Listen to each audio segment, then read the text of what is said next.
Assalamualaikum warahmatullahi wabarakatuh. I am Puniarsi. I am one of student from Sultan Agung Islamic University in the major of English Language Education Study Program.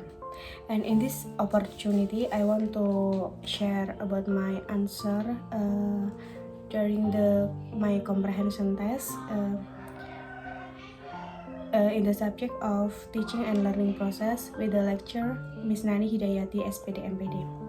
Okay, we start with question number 1. Mention 21st century learning skills which must be comprehended and mastered by people in this millennial era. Mention also Pancasila learners profile, and then how those the 21st learning skills and Pancasila learners profiles connect to each other.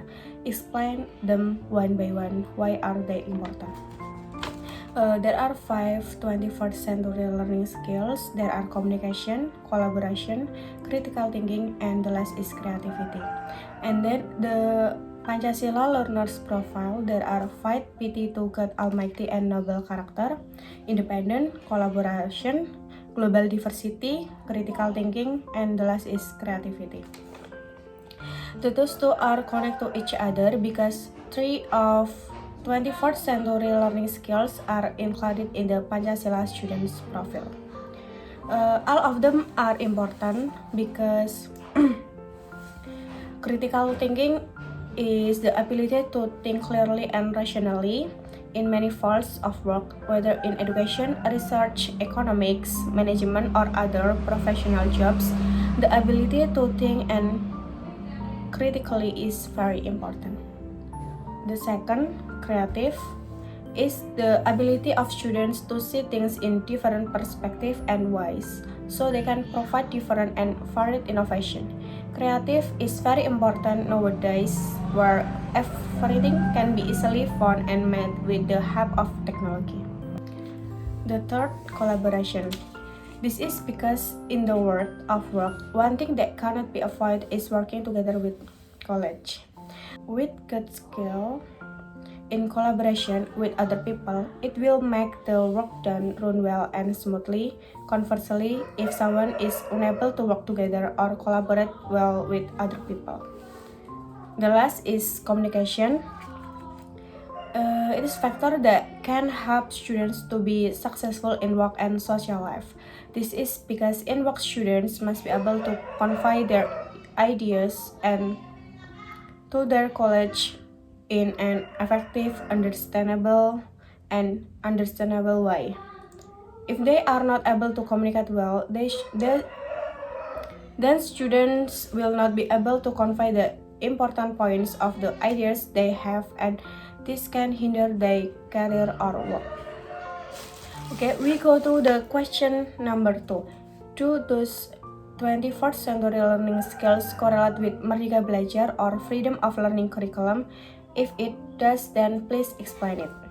I think yes, because the implementation of the Merdeka Belajar curriculum through several off-campus activities in general has had a positive impact on improving 21st century skills, namely communication skills, creativity, critical thinking, and collaboration.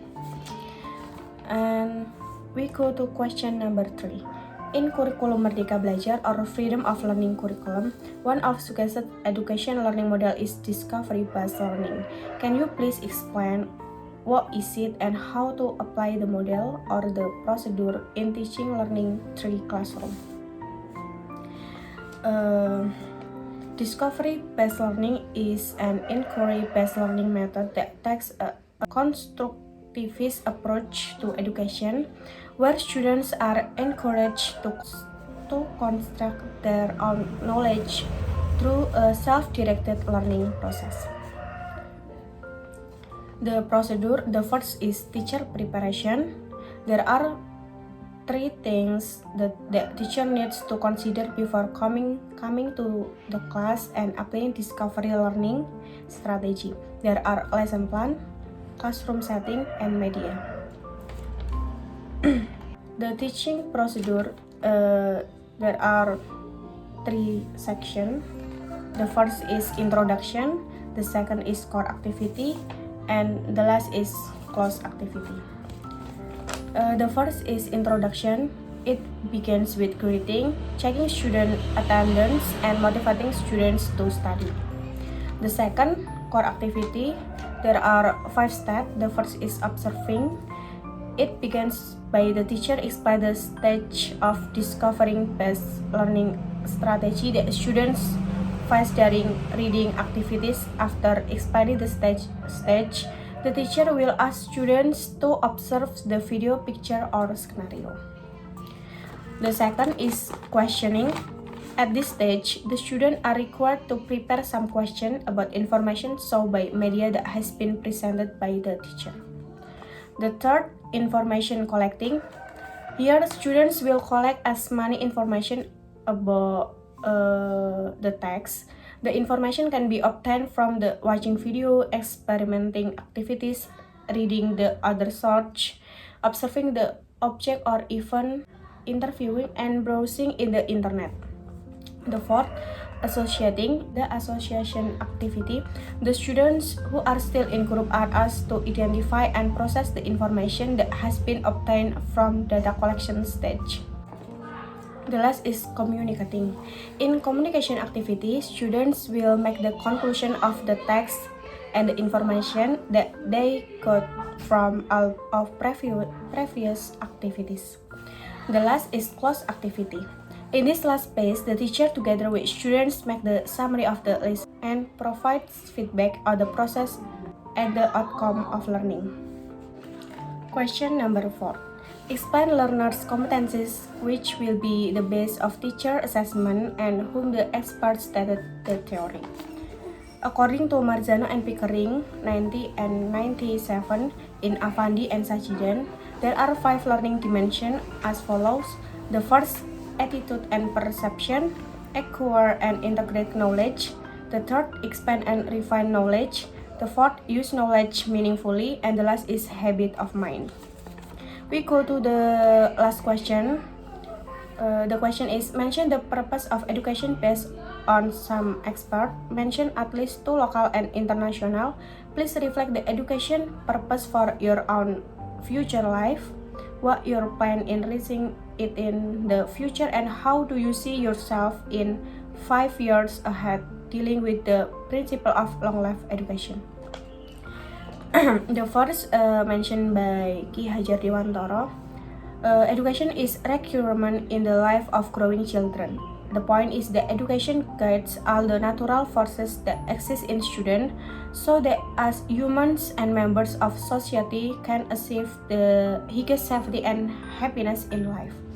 The second, according to Ahmad D. Marimba, stated that education is a process of guidance that is carried out consciously by educators toward a process of physical and spiritual development of students, the purpose of which is for the personality of students to be formed in very superior manner. The personality in question has quite a deep meaning, namely a person who is not only smart, academically smart, but also good in character.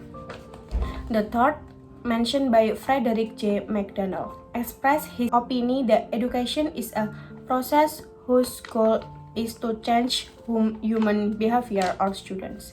The last, mentioned by Carter Vigot, defined education as a process of developing one's skills in the form of attitude and behavior prevailing in society, the process by which a person is influenced by a guide environment, especially within the school environment, so that he can achieve social skills and develop his personality. The purpose of education for me covers many aspects, one of which is a provision for living in future for my personality, my career, my family, and for environment. My way to achieve all of that is to keep going learning and keep learning new things and not easily satisfied with what I get right now. Okay, thank you. I think it is enough. Wassalamualaikum warahmatullahi wabarakatuh.